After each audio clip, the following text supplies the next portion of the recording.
Assalamualaikum warahmatullahi wabarakatuh. Selamat datang di channel Penenang Hati, tempat di mana kita mempelajari dan berbagi ilmu tentang indahnya Islam. Baiklah, hari ini saya akan menceritakan tentang perjalanan indah dari seorang nabi, di mana adanya keajaiban dan kebenaran akan kisah inspiratif seorang nabi. Mari kita bersama-sama mempersembahkan waktu untuk merenung dalam perjalanan luar biasa kehidupan seorang utusan ilahi. Namun sebelum itu jangan lupa untuk subscribe agar tidak melewatkan video-video menarik selanjutnya. Mari kita mulai. Meneladani sifat Nabi terdahulu memang sangat penting. Anda bisa menonton video ini perihal kisah Nabi Musa yang penuh perjuangan untuk menyebarkan ajaran mengenai keesaan Allah. Di samping itu ada banyak bukti kebesarannya untuk membuktikan kebesaran serta kuasanya.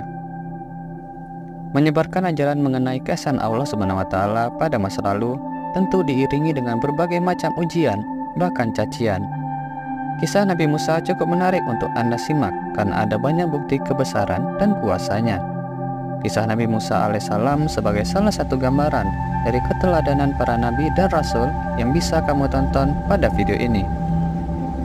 Kalangan para sahabat mengatakan bahwa Fir'aun bermimpi melihat api yang datang dari arah Baitul Maqdis membakar daerah Mesir, namun tidak membahayakan bagi kalangan Bani Israel. Tatkala akhirnya semua tukang sihir dan ahli nujum dikumpulkan untuk mengartikannya. Sebagian besar dari mereka mengatakan jika akan lahir seorang anak laki-laki dari kalangan Bani Israel yang dapat menghancurkan Mesir. Sejak saat itu Fir'aun memerintahkan bala tentaranya untuk menangkap dan membunuh di tempat anak dari kalangan Bani Israel tanpa terkecuali.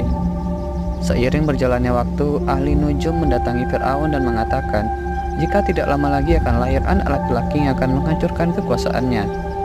Mendengar kabar itu, ia langsung memerintahkan pasukannya untuk melakukan pencarian lebih detail di kalangan kaum Bani Israel. Nabi Musa terlahir dari pasangan Imran dan Yukabat, yang pada saat mendengar kabar tersebut tidak ingin anaknya sampai terluka. Pada akhirnya saat akan melahirkan, ayah Musa membawa ibunya ke gua agar tidak bisa ditemukan oleh para prajurit kerajaan, apalagi sampai dibunuh. Setelah kelahirannya, Yukabat bingung menentukan nasib putranya ke depannya jika terus disembunyikan di dalam gua. Di saat itulah Allah Subhanahu wa Ta'ala memberikan ilham kepada ibu Nabi Musa, yakni membuat peti tahan air lalu menghanyutkan buah hatinya ke sungai Nil. Saat itu keajaiban terjadi. Musa kecil ditemukan oleh putri Raja Fir'aun. Selama perjalanan itu, kakak Musa diperintahkan untuk mengikuti kemana air membawa peti. Kemudian setelah dibuka oleh istri Fir'aun bernama Asiyah, mendapati ternyata isinya adalah bayi kecil dan menggemaskan. Sebab merasa iba, akhirnya Asiyah memutuskan untuk mengangkatnya sebagai anak. Niat tersebut kemudian diutarakan kepada Fir'aun. Meski pada awalnya ditolak, namun akhirnya harapannya diterima. Selanjutnya ia mencari inang pengasuh yang nantinya akan menyusui sampai cukup usia. Pada waktu itu sudah ada beberapa inang yang diundang untuk menyusui Musa. Namun hampir semuanya ditolak, karena informasi ini didengar oleh sang kakak kandungnya, akhirnya memberitakan kepada sang ibu. Singkat cerita, usaha kecil akhirnya disusui ibunya sendiri dengan segenap kasih sayang. Musa dididik sebagaimana anak raja pada umumnya. Hingga suatu ketika setelah memasuki masa remaja, ia berjalan-jalan ke kota dan mendapati dua orang sedang bertengkar. Antara keduanya berada di kaum berbeda, yaitu Bani Israel dan pengikut setia Fir'aun. Kian lama perdebatan makin memanas. Akhirnya Musa turun tangan dan memukul pasukan Fir'aun sampai meninggal untuk membela kaum Bani Yahudi. Atas kejadian itu, ia ketakutan jika akan mendapatkan hukuman dari sang ayah angkat. Setelah itu, Musa melarikan diri keluar Mesir dan menuju arah Madian. Saat di perjalanan menuju Madian, beliau bertemu dengan sekelompok orang yang sedang berebut air sekitar sumur untuk memberikan minum hewan ternak masing-masing. Di sisi lain, ada dua perempuan berdiri dengan niatan sama, namun hanya berdiri di sekitarnya saja. Lantas Musa bertanya kepada keduanya tentang alasan mengapa tidak mendekati sumur dan berebut air untuk memberi minuman kepada ternaknya. Mereka pun menjawab bahwa seorang perempuan tentu tenaganya tidak sekuat laki-laki. Akhirnya bantulah agar mendapatkannya. Sesampainya di rumah, bertemulah Musa dengan ayah kedua anak tersebut yang ternyata merupakan putra dari Nabi Syuaib. Kemudian antara keduanya mulai berbincang mengenai hal yang dialami oleh Musa, terutama perihal alasannya lari ke Madian sendirian tanpa adanya pengawalan. Kisah selanjutnya menceritakan tawaran Nabi Syuaib untuk menjadi penggembala ternak dengan imbalan ketika sudah dewasa kelak berhak memilih salah satu di antara kedua putrinya. Tanpa terasa sudah berjalan 10 tahun Musa berada di Madian, namun pikirannya tertuju keadaan Bani Israel. Setelah menikah dengan Safura, beliau dan sang istri memutuskan untuk pergi ke Mesir. Sesampainya di sebuah bukit yang belakangan diketahui bernama Tursina, ia melihat seberkas cahaya memancar. Singkat cerita, karena penasaran, akhirnya beliau berjalan mendekatinya. Setibanya di dekat cahaya, terdengar suara yang menyatakan mengenai terpilihnya sebagai Nabi Allah. Kemudahan Musa meminta saudaranya yakni Harun juga mendapatkan wahyu untuk membantunya dalam berdakwah, sebab semasa kecil ia pernah memakan bara api yang membuatnya lidahnya cacat. Setelah menikah dengan Safura, beliau dan sang istri memutuskan untuk pergi ke Mesir. Sesampainya di sebuah bukit yang di belakangan diketahui namanya Tursina, ia melihat seberkas cahaya pemancar. Singkat cerita, karena penasaran, akhirnya beliau berjalan mendekatinya. Setibanya di dekat cahaya, terdengar suara yang menyatakan mengenai terpilihnya sebagai Nabi Allah.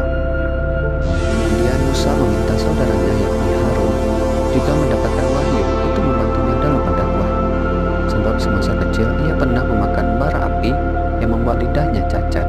Turunnya wahyu menandakan bahwa Musa sudah diangkat menjadi seorang nabi yang bertugas menunjukkan kebenaran kepada umatnya, terutama Fir'aun.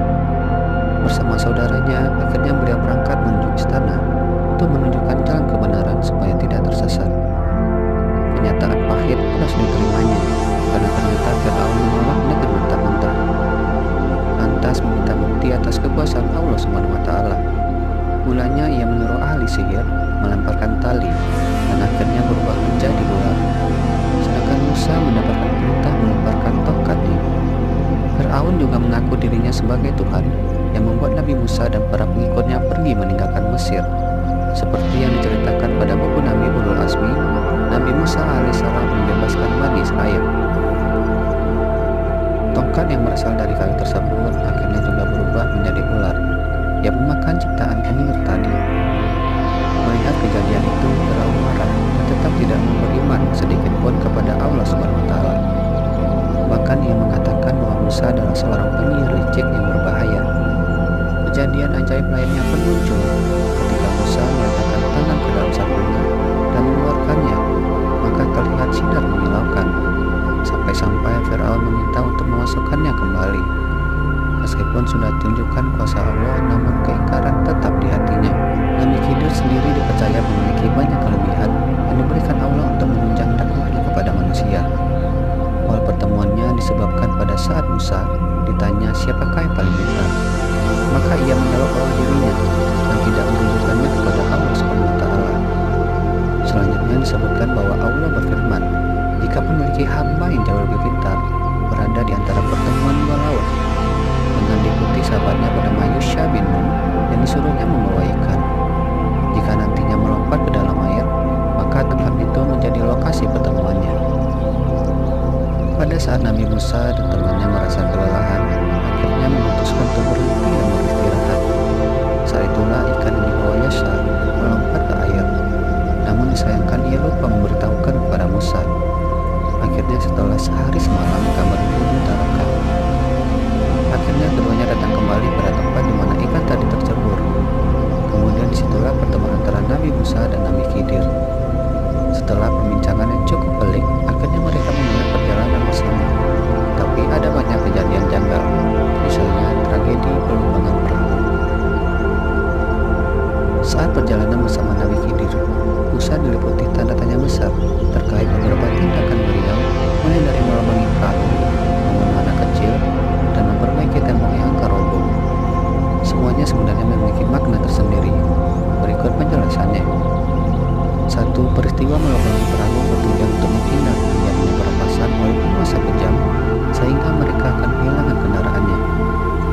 2. Pembunuhan terhadap anak kecil, karena ditakutkan saat dewasa nantinya bisa menjerumuskan orang tuanya ke jalan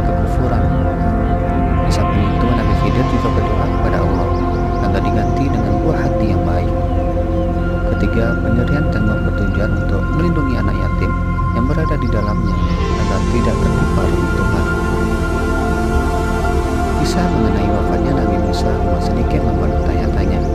Benar-benar terjadi pemukulan dengan menampar sampai bola matanya pecah ketika malaikat Israel mendatangi beliau, sampai pada akhirnya memilih untuk diwafatkan. Hal ini diriwayatkan pada sebuah hadis.